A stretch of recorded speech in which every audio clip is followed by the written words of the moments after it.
Hey guys, this is Prometheus giving you guys more than the meta. Guys, I want to show you a defense I've been having pretty good success with online. It is my dime defense, but I do want to just give you a heads up. I actually got exposed. I had a couple holes in this defense. These are things to pay attention to. So when you have someone that exposes your defense, you want to make sure that you adjust accordingly. So I'm going to show you some stuff. This is gameplay against a fairly good opponent. The guy knew exactly what he was doing because he was running particular formations on offense and defense, and he was running a very unique defense I'm going to feature in this channel. Now, the defense I'm running is going to be the Cleveland Browns defense as far as the defense that I'm running.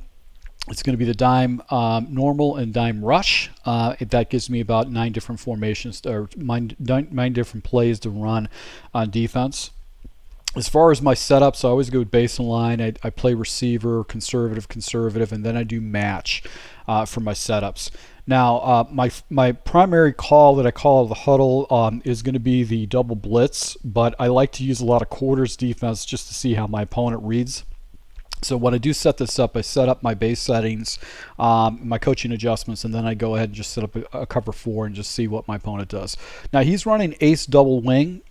Which I think there's some Madden content guys that actually run this as like major schemes, and I guess maybe he got an ebook or something like that, but he was trying to build that out.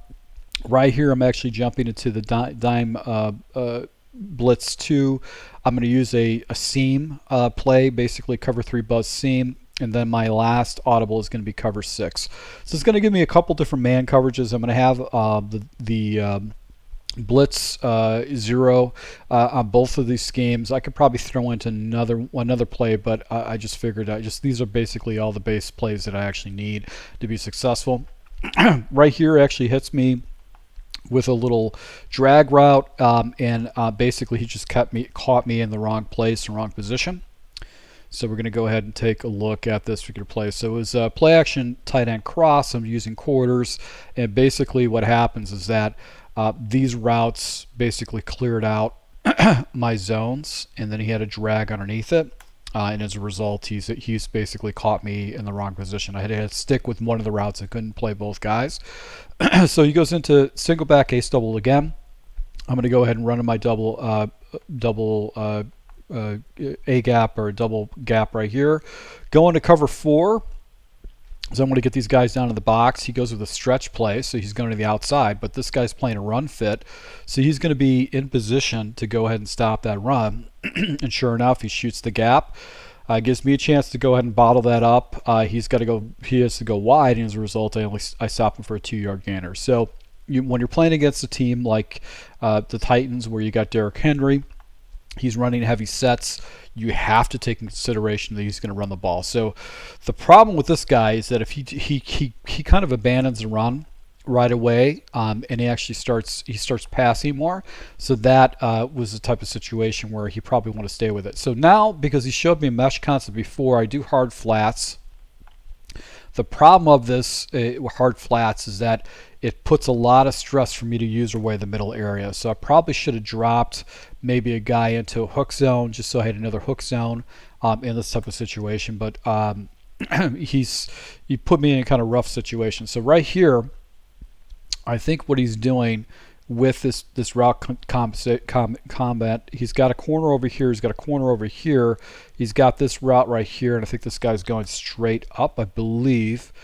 So no, it's actually another post route. So this guy's bracketed completely. You've got a defender over here, and then he's on an island by me alone, and I've got my 3 rushers get past the line of scrimmage, and he's got nowhere to go with it. So look at what he does. He smartly gets rid of the ball, throws it away because there's just no reads. He would have basically thrown an interception. So that was a good decision by him to get rid of it, get him in a 3rd and 8 situation based on that play right there. So tight end corners, just trying to stretch the field vertically with the tight end routes. So he's back at it again. Now I'm going to go with the aggressive man blitz. This is one of the reasons why I like this, is that I'm going to have that meta blitz that a lot of people like to use. I probably should have crashed these guys up, but I was more worried about his run. So I still had to take that into factor, even though he had a 3rd and 8 situation. So I'm going to crash down, go over the center to preoccupy the center, blitz my guy, and you can see these guys actually get off blocks, and as a result, they get a tackle in the backfield and put him into a 4th and 8 situation. So I'm doing pretty good with that type of situation right there. So now in this type of situation, I'm going to see what type of play comes out. Comes out of a gun tight flex. So that's going to be mesh post. A lot of those like meta plays that you see with the tight flex. My responsibility, if I choose to blitz this guy again, is that I've got the responsibility of the running back. So if the running back wheels out, I've got to take that guy as my primary responsibility. So I don't want to give this guy any kind of time to wait. I considered kind of making an adjustment with these two guys and switch up the assignments, but I just didn't have enough time because this guy's going to quick snap me. Here I got to shoot out to this guy, take away this running back. The reason why I switched up my defensive assignment and put Bates, my best defensive player, at the safety position or at the middle linebacker position, is so I can get these type of animations right here. So I get my one stop. If I'm ice cold on offense and I do clock management, good clock management, I'm gonna beat this guy because I get my one stop, and that's the most important thing. So you can see I actually get 7 points on this guy, and now he's back at it again. Now he switches things up. He goes into a flex Y off. He dumps that ace double offense, and now he's doing something a little bit different. I think with this year play, basically what he's doing a corner route right here. He's got a flood concept. He's got this guy going on a slant. He's a stick, and then he has a dig. So problem with this defense, and I think if I go with flat coverages, because he's showing me a lot of mesh concepts, is that my user has to be in a big area. I've got to defend a bunch of route concepts and crossing route concepts. So I've got this guy sitting right here, and I've got this guy coming over in this type of situation. So it kind of puts me in a bind. I bite to this route, but he's already got the ball out, and I get myself out of position. He gets a nice little broken tackle to get a first down. So good read concept, and it just kind of put me in a situation where I didn't know where to go with my defense. I had to cover 2 different areas in the middle of the field. So that's one of the problems with cover 4 match, is that you can get yourself some matching issues. A smart thing to do on a cover 4 is where you got 3 wide receivers, is to drop the defensive end into a hook zone. And that gives you just an extra person that matches over. So that's something I've done on previous plays. So this is cover 4 against one of the more common plays in the game. And basically with cover 4, you've got, if this guy goes vertical, you've got this guy matching up to it. This guy is going to match, and this guy is going to match. My responsibility is to basically cover any kind of a drag route by the tight end. So I have to watch a drag route with a tight end. Now another thing too is that you got a lot of people that run like inside zones. So what I do when I run into this type of a formation is I'll slide my defensive line over. I'm going to user the run, and then I'm going to go ahead and drag out and take away any kind of drag situation, because you've got basically 3 guys matching on this backside. There's really no combination of routes on the backside I'm worried about. I'm just worried about this 4th wide receiver coming over on the match.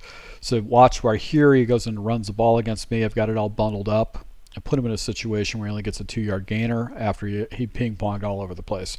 So 2nd and 8 situation, and I think this is where he switches things up. I think he goes with a new formation in his scheme, and it is where I started having some problems with stopping him because of what he was doing, and he was very deliberate. So it is the gun split offset.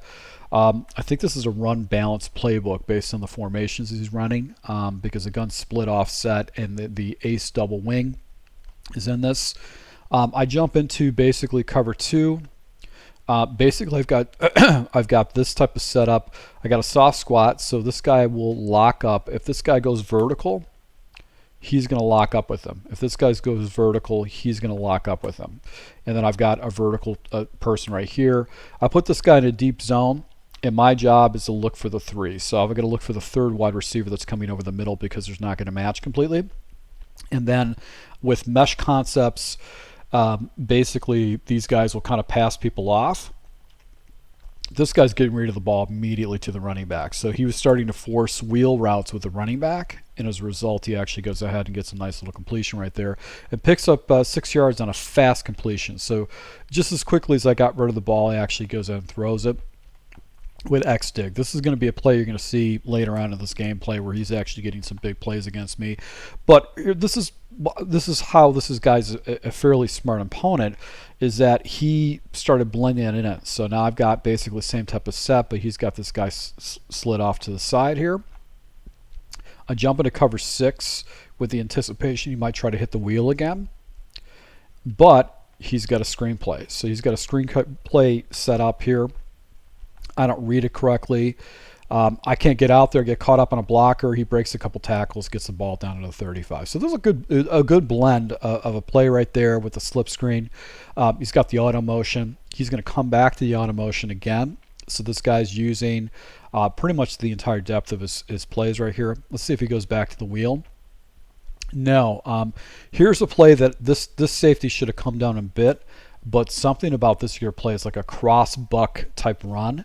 He's able to go and pick up almost 10 yards on that. He gets a 8-yard gainer with that particular play, and it's a cross half-pack cross buck, and it took my I switched out my coverage. I switched it really quick because I was expecting a wheel, so I went and switched to that. But as a result, these guys fall back into coverages and they'll play run fits. That's the only problem with cover 3, is that it's pass oriented. He actually hits me with a run. So back at the gun split again, he's got this guy slid in a little bit, and I think this is where he's using some auto motions. Let's see if the auto motions the guy's over. Right here, auto motions these guys over. All right, so he's got a wheel concept, and I think he's got another drag underneath. He's got this guy wide open, this guy wide open. So he's got my coverage is completely broken completely. So I've got 2 guys chasing this guy, and I got this wheel route taken up. Basically 3 guys right here with this coverage, and he throws into basically 4-man. Gets good leverage, but I don't like that read based on how broken the rest of the coverage was. Whatever he was doing with some of these plays. Okay, actually, I know what I did now. So I wasn't in cover 4. I think I was doing hard flats to the outside, and that's what happened. But he uses this deep cross. He's going to come back to concepts similar like this, so it makes it very difficult because he got that auto motion. So that was man coverage, and I think the reason why one of the areas was wide open is this wheel route was wide open is because I was supposed to take that responsibility with that particular play. So he's back at it again. Let's see what type of coverage. I went into cover 4, hard flats. So I've got these hard flats out here. I've got these guys dropping into zones. This is another play that he kind of breaks my coverage down with the auto motion. So right here, this defender that was here matches, leaving this entire area open. You're going to see how ugly this gets, but I've got some matching principles right here. This wheel's taken away. This guy's kind of sitting. I think it's because of leverage. See how this guy kind of sits because he's in a flat. He just kind of gets flat right there. This area is wide open, and he misses the wheel route read, but throws this read. So he probably didn't see the wheel develop until too late. That could have been a touchdown, but right there, possession catches it, gets the ball down to the 2, and it's pretty much done so after that. So slot cross, once again, building off of everything else that he's done earlier and everything. I've got all these wheel routes underneath that are actually kind of throwing me off with his scheme. Gun split offset. I think he goes back to just an inside run right here. I was a little bit stubborn. I probably should have went with a heavier set.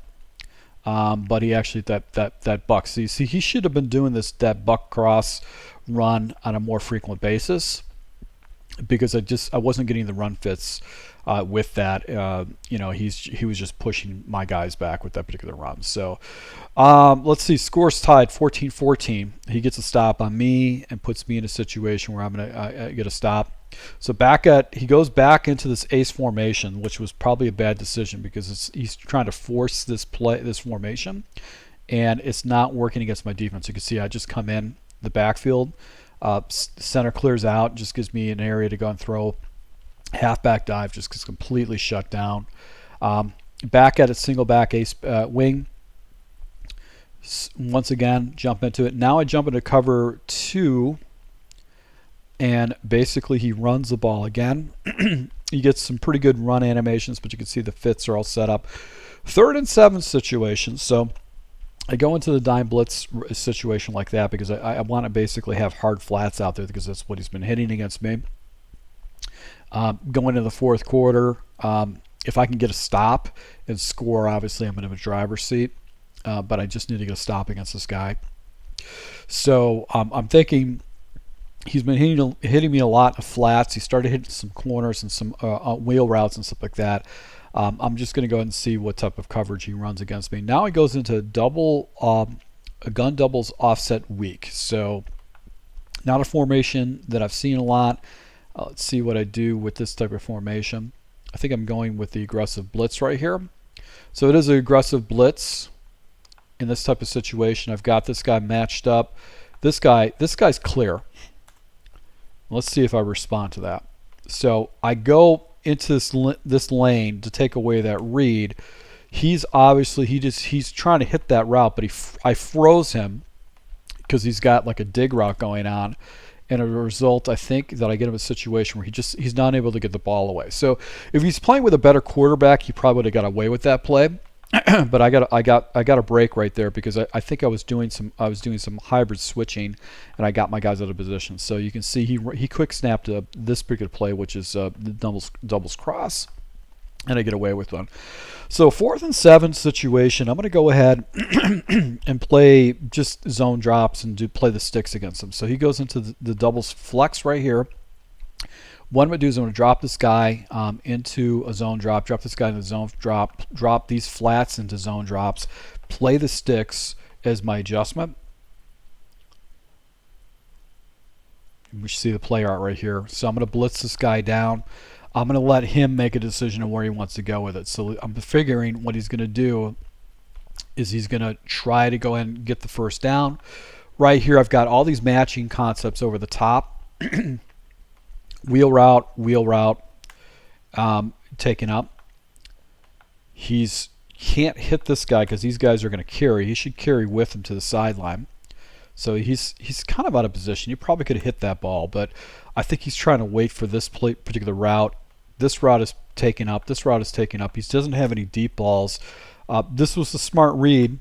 He should have got rid of the ball quick, but he's waiting for the yardage right there. Throws down. I'm able to go ahead and catch him right before the line of scrimmage. So that was a good animation. That was a good break that I get. So final series right here. I need to get a stop against him. He goes back into the split formation. And this is where he really broke down my defense when I tried to overthink myself, and I didn't compensate for his reads. So he goes into a motion play. He's got this crossing route. He's got this wheel underneath. And my responsibility is to play the middle of the field. You could see conceptually the one route right here. He completes it perfectly. So this wheel route is right here. He's got this area right here that he's going to hit. Gets a nice completion and actually picks up a good chunk of yards right there. So let's take a look at the play art. Does the deep cross. This is what he came back to again. I think he wheeled up both of these guys with his play, and he's got the crossing routes. Now, I wasn't using a lot of aggressive blitz. I wanted to see if he could make some reads against cover 4, and he did a really good job. Broke that down a lot as far as my coverage. So now this is where I think I actually go and switch up my defensive set just to see if I can catch him off guard. All right, so this is what I'm going to do. I'm doing a flat zone here, a flat zone here. I've got a yellow zone, and I have a deep zone. And I've got these guys, pretty much all these guys manned up. They're all manned up. So I've got flood coverage going across the board. Here's the problem with what I run with this. He's sticking with wheels. He's using wheels for every single play. My responsibility is to wheel up on this guy. But my thought process is that I've got a flat out here that should take away his progression. Smart read by this guy. Look what he does. All right, so you can see I'm blitzing this guy. I should be taking on that guy. There's a match concept going on right here with this particular play. And let's see what happens. He goes into a screenplay, and I got this guy actually comes down, plays the flat, takes away that screen route that he actually threw before. So he's going to come back to the next play, and this is the play that we did. So I show him the robber one. He does a screenplay that he goes back to it again because I'm showing him so much zone coverages. I go into the man blitz of this version. Back to the gun split offset. Now he's got it set up. Let me go ahead and see if I went ahead and jump this. This is the same coverage. Okay, so once again, I've got a hard flat, got another hard flat, I've got a deep zone, I've got a 3 rec over the middle of the field. So essentially this is all going to be covered up. My responsibility is this guy. And my thought process is if he goes out to the flat, the hard flat's going to do this, but the problem is that there's no coverage back here. He reads this perfectly. My responsibility is to play that guy, and I did not play it correctly. So I should have flipped this coverage, but I didn't, and as a result, this lane is wide open. He reads it correctly. This guy actually reads it correctly, throws a touchdown off of that play off the broken coverage, and I just kind of outthought myself, but that's something you got to take care of. So I ended up winning the game because I clocked this guy out. But I hope you guys pick up on some of the things I'm doing on defense and how sometimes people have a hard time reading the coverages and getting stops. It's important. Most important thing too is that you have a good offense. You know what I mean? You're going to keep yourself in the games if you can actually score against your opponent. So you just can't depend just strictly on getting on stops. You want to have a good offense too. So guys, I hope you like this. I hope you picked up some pretty good strategies from it. Once again, if you want to see more gameplay breakdown, if you want to see how I run these schemes, you can go to my Patreon. Got a whole breakdown of my Buffalo Bills playbook. Shows you I've got a complete breakdown, a workup, a mock-up document, how I read coverages and stuff like that, so you can get more understanding about that. So thank you for support, guys. Until next time.